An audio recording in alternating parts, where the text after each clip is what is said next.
Kita masuk dalam segmen Kompas Bisnis. Saudara, Indonesia memasuki era fiskal dan stimulus ekonomi lebih agresif.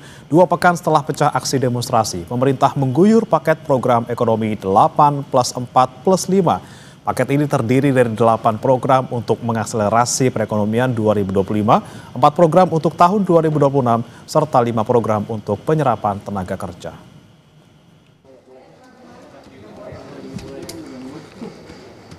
Mesin ekonomi pemerintah mulai diputar lebih keras dengan cara dan gaya baru. Kementerian Keuangan memastikan sudah mengguyur 200 triliun rupiah dana yang ada di Bank Indonesia ke sistem perbankan milik negara. Ini menjadi satu gebrakan pertama Menteri Keuangan Purbaya Yudi Sadewa. 200T hari Jumat sudah masuk ke perbankan. Uangnya udah nongkrong di sana. Sekarang saya duga para dirut bank pusing mau nyalurin kemana. Tapi saya pikir dengan cara itu paling enggak kalau mereka belum bisa nyalurin karena mereka punya uang lebih, dia nggak akan perang bunga lagi, bunga akan cenderung turun, itu akan berdampak ke ekonomi dengan itu sendiri ya. Bisa bunga pinjaman turun, bisa juga bunga deposit turun, yang jelas cost of money turun, jadi yang punya uang nggak ragu untuk belanjain, yang mau pinjam ke bank nggak ragu untuk pinjam. Untuk alokasinya sebetulnya niat saya adalah suka-suka banknya. Tapi kalau banknya agak bingung, nanti ada guidance di mana mereka bisa memanfaatkan uang itu untuk membantu program-program unggulan pemerintah. Jadi win-win solution ya. Jadi kalau mereka bisa pakai saluran ya salurin, kalau nggak bisa ya ke situ. Jadi hampir pasti ekonomi akan berjalan lebih cepat. Setelah 6 bulan, saya udah hitung, ini pertanyaan banyak orang, apakah setelah 6 bulan akan ditarik oleh pemerintah. Saya bisa hitung bahwa biasanya uang pemerintah yang disimpan di bank sentral itu lebih di atas itu. Jadi kalau 200 triliun aja tidak akan mengganggu kondisi saya. Dalam pengertian saya tidak harus terpaksa menarik dari perbankan kalau kepepet. Tidak hanya memasukkan likuiditas ke sistem keuangan, pemerintah juga ngebut dengan jamu pertumbuhan ekonomi.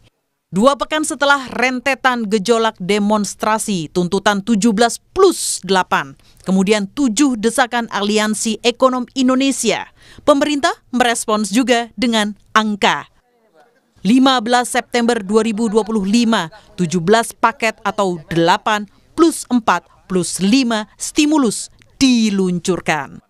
Pertama, 8 program akselerasi terdiri dari magang, perluasan PPh 21 ditanggung pemerintah, bantuan pangan, diskon iuran BPJS Jam Sostek, program perumahan, padat karya, percepatan deregulasi, dan program perkotaan. Kedua, stimulus ekonomi lewat 4 program yang berlanjut di 2026. Terdiri perpanjangan PPh final, stimulus pendapatan bagi pekerja pariwisata, stimulus pekerja industri padat karya, dan diskon iuran JKK dan JKM bukan pekerja upah.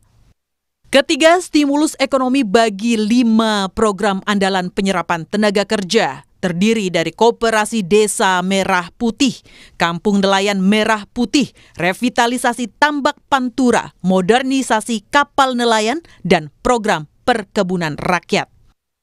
Untuk perluasan ke sektor pariwisata, itu memang kita melihat bahwa sektor pariwisata, terutama Horeca juga sedang mengalami tekanan. Oleh karena itu, yang kemarin kita sudah berikan ke padat karya, kita perluas ke pariwisata. Dan diharapkan 482.000 orang bisa memanfaatkan, dan benefitnya mereka bisa memanfaatkan angka 60.000 sampai 400.000 tambahan ke orang per orang, sehingga kita berharap bahwa ini daya beli bisa terjaga juga. Khusus bagi perbankan yang berperan mendorong stimulus penyerapan tenaga kerja lewat Koperasi Desa Merah Putih, Menkyu Purbaya akan memberikan diskon bunga atas likuiditas yang diberikan. Bunganya itu pada dasarnya ya, ini kan 200 triliun sudah masuk ke sistem. Uang itu bisa dipakai untuk Koperasi Merah Putih kalau sudah siap, dan kami ada instruksi ke perbankan kalau mereka pakai untuk koperasi merah putih, otomatis bunga yang kami charge ke mereka lebih rendah, jadi ke 2% dari sebelumnya sekitar 4% ya. Jadi otomatis seperti itu. Jadi nggak ada lagi cost tambahan bagi Himbara ya. Jadi harusnya sih akan berjalan mulus. Cuma nanti kita gebrak-gebrak biar lebih cepat aja. 10 tahun perjalanan fiskal di bawah kendali Menteri Keuangan Sri Mulyani, kebijakan Indonesia memakai pendekatan prudent dan disiplin. Saat ini ide Menteri Purbaya untuk menerapkan mix ekonomi yang memacu peran sektor swasta dan pemerintah adalah warna baru, cara baru. Yang perlu dibuktikan pemerintah adalah stimulus ini benar-benar menetes sampai akar rumput dan tidak mengorbankan stabilitas. Dia Megasari Anjaya, Tim Liputan, Kompas TV. Lalu perlu berapa waktu lama transmisi kebijakan pemerintah 8+4+5 ini bisa menetes sampai ke akar rumput? Kami akan tanyakan kepada ekonom Universitas Paramadina Wijayanto Samirin. Selamat pagi Pak Wijayanto. Pak Wijayanto, bisa dengar suara kami Pak? Halo. Audionya? Ya, Pak Wijayanto. Audionya bisa dibuka Pak? Silakan, saya belum bisa dengar.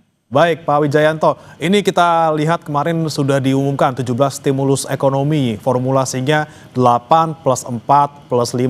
Ini kalau kita perhatikan beberapa waktu lalu juga ada tuntutan 17+8 dan juga ada 7 desakan Aliansi Ekonom Indonesia. Apakah ini sudah mampu menjawab Pak stimulus yang diumumkan oleh pemerintah kemarin? Ini menarik ya, cara pemerintah menyusun stimulus ekonomi. Jadi seolah-olah ingin merefleksikan desakan dari masyarakat dan desakan dari para ekonom. Jadi dengan kode-kode angka tertentu, ini menarik. Tentang isinya, apakah sudah menjawab? Tentu saja tidak bisa semuanya menjawab. Karena desakan ekonom, kemudian tuntutan masyarakat yang 17+8, itu kan sesuatu yang besar dan di luar bidang ekonomi.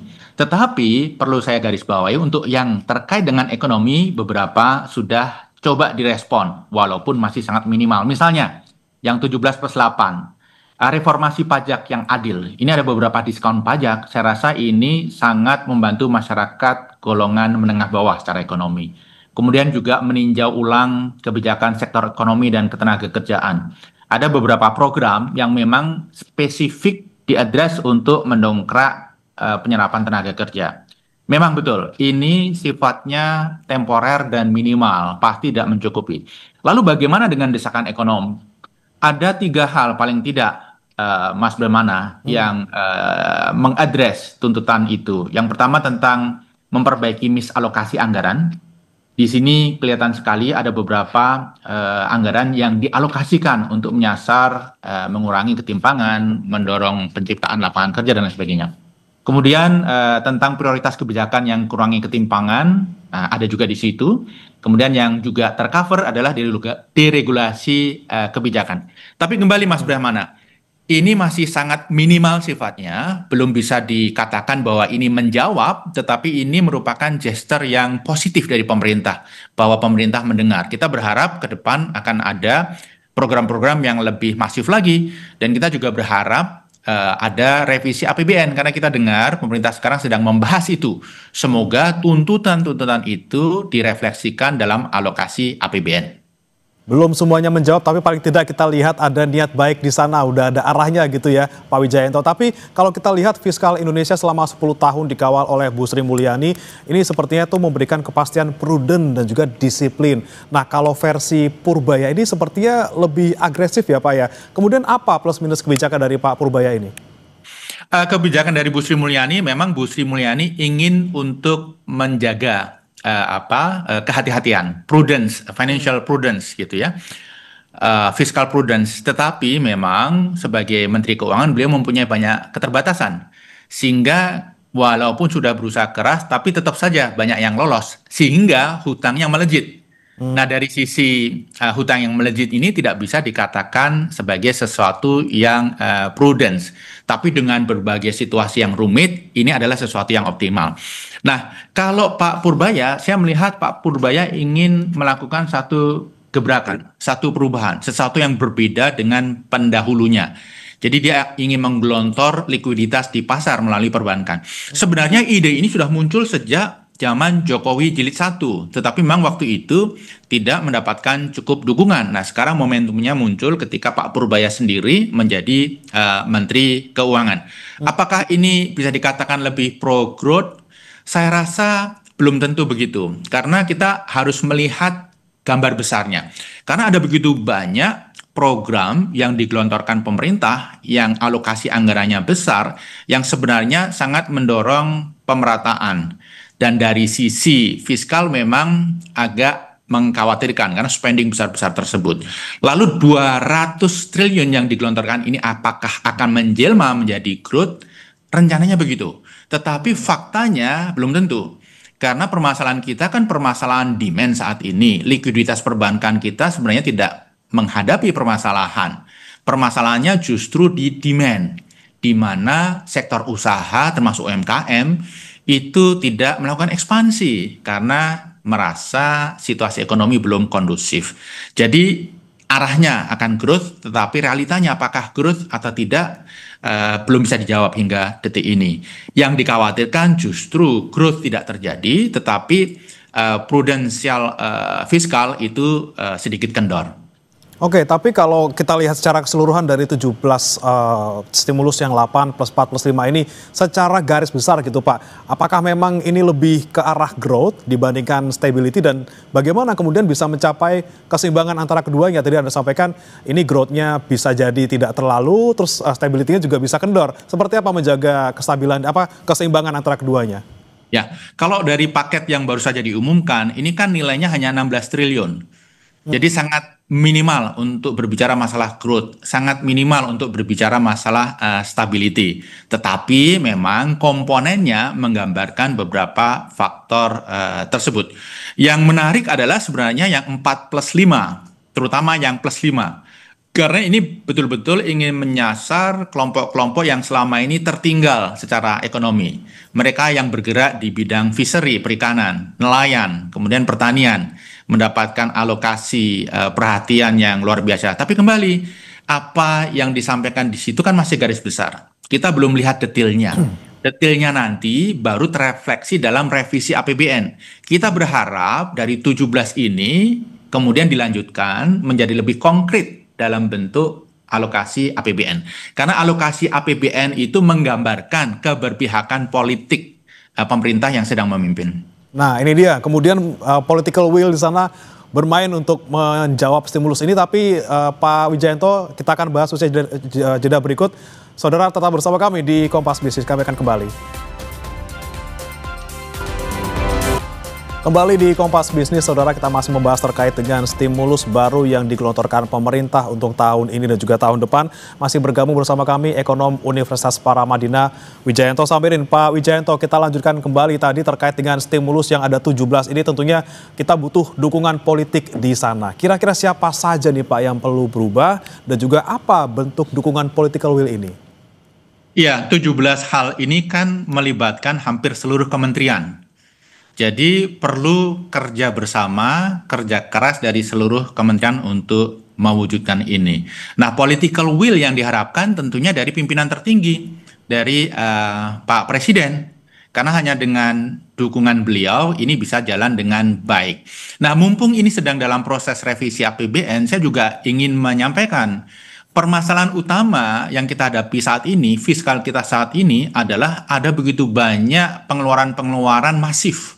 Sehingga membuat pengeluaran lain tidak mendapatkan tempat. Sehingga fiscal space-nya terbatas. Sehingga perlu berbagai manuver yang sebenarnya menimbulkan permasalahan-permasalahan baru. Misalnya burden sharing, kemudian gelontoran likuiditas 200 triliun dan lain sebagainya. Kalau ada political will yang kuat dari Presiden, misalnya beliau berkenan agar MBG ditunda pelaksanaannya sehingga growth-nya lebih sustainable. Kemudian 80.000 koperasi merah putih, 3 juta rumah untuk rakyat. Kalau itu bisa rekalibrasi ukurannya, maka sebenarnya kita tidak mempunyai masalah fiskal yang signifikan, dan sebenarnya itu bisa dialokasikan untuk hal-hal yang sangat penting. Yang sekarang ini Menteri Keuangan dan Menteri Ekonomi berusaha keras untuk mencari fiscal space dengan beberapa langkah kreatif yang belum tentu ini aman di masa mendatang. Jadi political will paling ultimate adalah dari Presiden Prabowo. Kalau beliau berkenan mengizinkan rekalibrasi 3 program utamanya tersebut. Kita harus pahami bahwa Pak Prabowo itu akan memimpin 5 tahun ke depan, bahkan 10 tahun. Sehingga menurut saya tidak ada urgensinya untuk digeber di awal kalau ini menimbulkan masalah di tempat lain. Justru masalah-masalah yang kadang-kadang relatif besar dan dirasakan oleh masyarakat. Kalau ditanya political will, ya political will dari para menteri, tapi ultimate political will dari presiden melalui beberapa hal yang tadi saya sudah sampaikan. Oke, utamanya dari Pak Presiden, kemudian baru diikuti oleh menteri-menteri di bawahnya bagaimana bekerja sama gitu ya. Tapi kemudian yang jadi pertanyaan juga Pak Wijayanto, ini seberapa lama sih proses transmisi berbagai stimulus ini bisa menetes sampai ke akar rumput? Mana sih kebijakan yang paling cepat menggerakkan ekonomi? Kalau dari 17 stimulus itu kemungkinan besar semuanya akan langsung menetes karena sifatnya diterima langsung oleh masyarakat. Misalnya potongan pajak, insentif pajak, itu kan ketika melakukan transaksi langsung terasa dampaknya. Belum lagi misalnya program terkait padat karya. Proyek-proyek padat karya yang didorong oleh Kementerian PUPR, Kementerian Perhubungan.